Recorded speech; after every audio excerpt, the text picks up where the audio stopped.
Hooray for Thomas and other Thomas the Tank Engine stories. Thomas and Friends. Hooray for Thomas. It was an exciting morning on the island of Sodor. Good morning, called Harold. Annie and Clarabelle were full of happy children. Thomas was taking them to their annual sports day.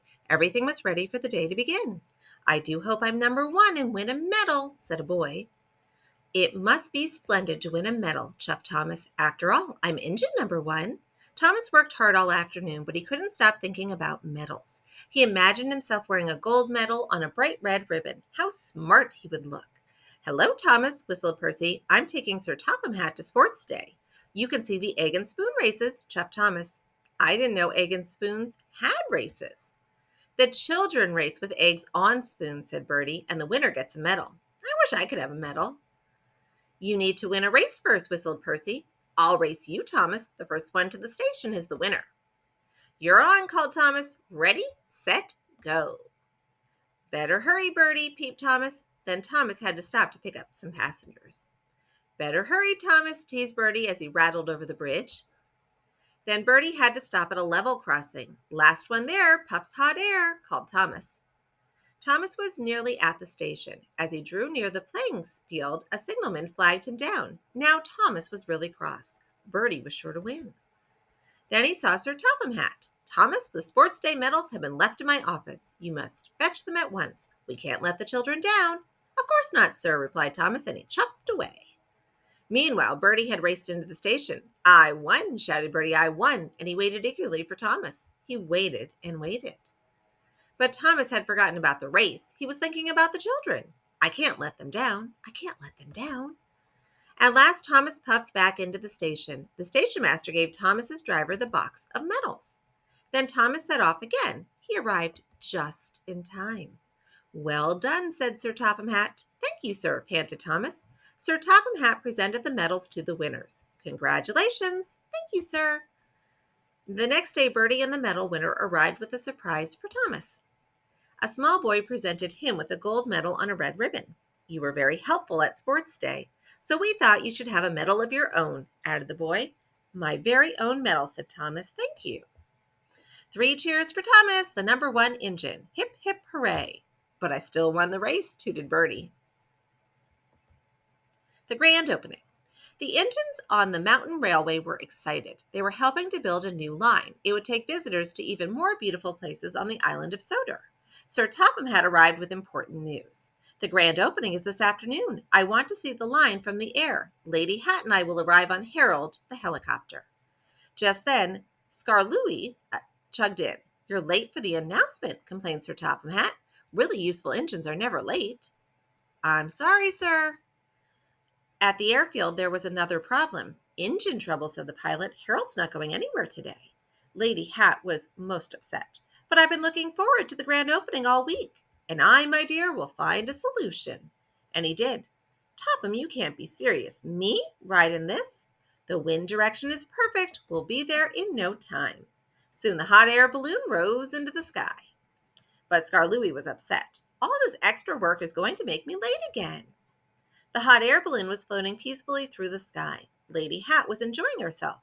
The new line looks splendid, she said. Thank you, my dear, replied Sir Topham Hatt. Down the track, the workmen were still loading their ladders. Hurry up, Skarloey puffed. If Skarloey doesn't hurry, sighed Sir Topham Hatt, he'll be late again.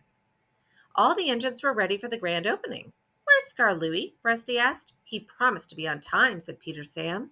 At last, Skarloey was on his way. Then there was trouble. The balloon's flame suddenly went out. The air in the balloon cooled and the balloon started to fall. Hold tight, the pilot demanded. I want to get out, demanded Lady Hatt. Not now, dear, said Sir Topham Hatt. The balloon's going to land in the tree, cried Skarloey, and it came down right in front of Skarloey. There's Sir Topham Hatt. My hat is ruined, cried Lady Hatt. So is mine, said Sir Topham Hatt. Don't worry, said Skarloey's driver. We'll soon have you down. Am I glad to see you, Skarloey? Thank you, sir. Before long, Sir Topham Hatt and Lady Hatt were safely on the ground. They boarded Skarloey's boxcar and set off at once. So everyone was waiting as Skarloey brought his important passengers to the grand opening.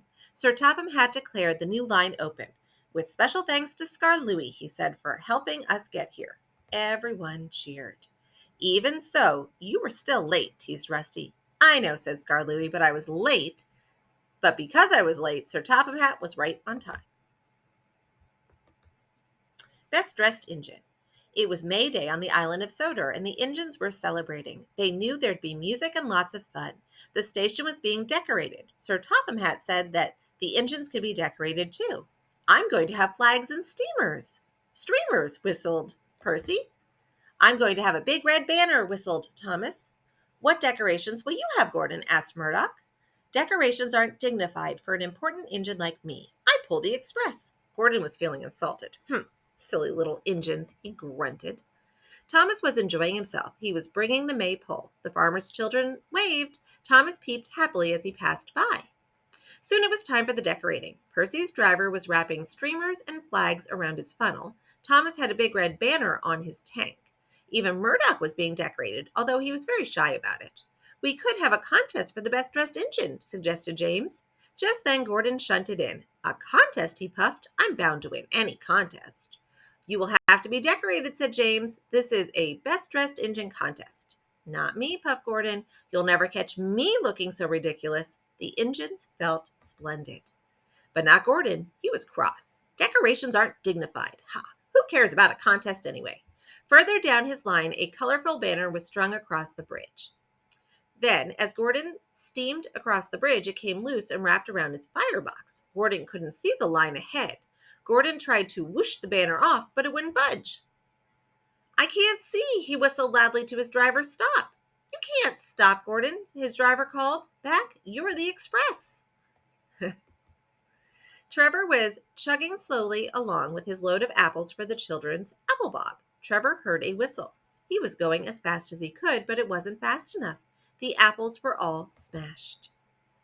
James was the last Injun to join the contest, or so he thought. Here comes Gordon, cried the passengers. We didn't think you wanted to be decorated, teased Thomas. I didn't, huffed Gordon. Well, you're definitely the best dressed Injun, said James. All the Injuns agreed. Gordon was secretly pleased, but he didn't think it was dignified to say so. Silly Gordon. And then there they are, all decorated. And here's the list of other books that we see at the end. Thank you for listening.